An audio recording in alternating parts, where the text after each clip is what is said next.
Hi, this is Pat with a demonstration on how to use the QStarz data logging recorder.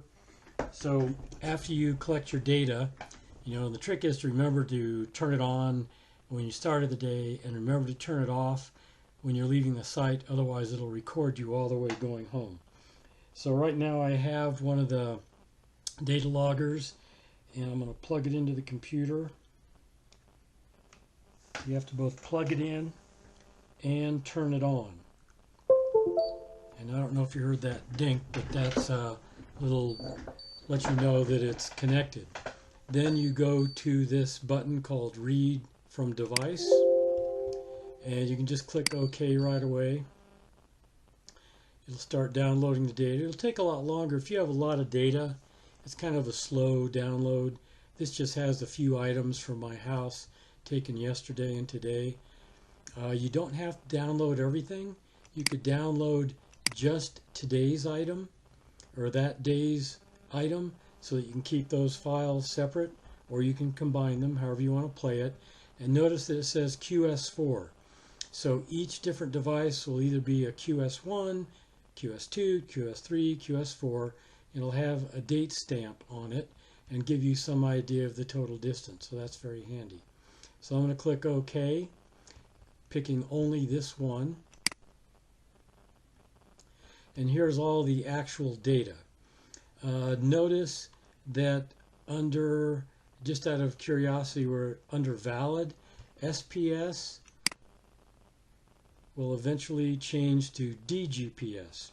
So it's going from not having digital correction to having digital correction. So when you look at your data, you'll have some idea of whether or not it was the differential GPS, which is a higher level of accuracy. And you will get the PDOP and the HDOP and the VDOP, number of sats. You've got all that data if you want it. Now, ultimately, you're going to maybe want to erase the data, but don't do that until the end of the project, because the data can be, there's plenty of data storage on there. And then what you're going to want to do is say save to file. Okay, so once again you can just pick the one file you want. In this case there's only one. Click OK, and then you've got an option of different outputs. My suggestion was to use KMLs because that'll import as a line into ArcMap or ArcGIS. If you use GPX, which I think is its actual original format, it'll come out as a series of points. So you probably really want the line. So you can pick that, and then you can pick where you want to put it. And I've got a folder called 111 GPS, and click Save. Oh, got to enter a file name. So I'm just going to call this QS4, and then you could put something in there like a date. Hyphen date. Okay, and then have it be a QML file and save. And say no, do not simplify it.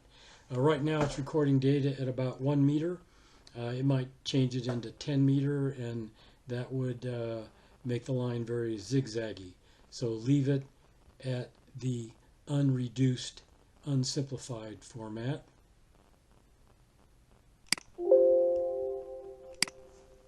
And that goes pretty fast.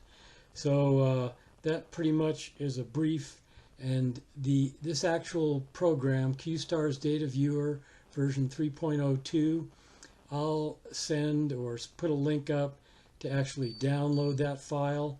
You'll get a fair number of warnings.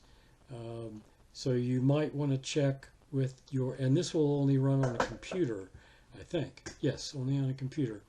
So you may want to check with your computer people to make sure that you can download it onto your computers. So that's about it. I hope that helps.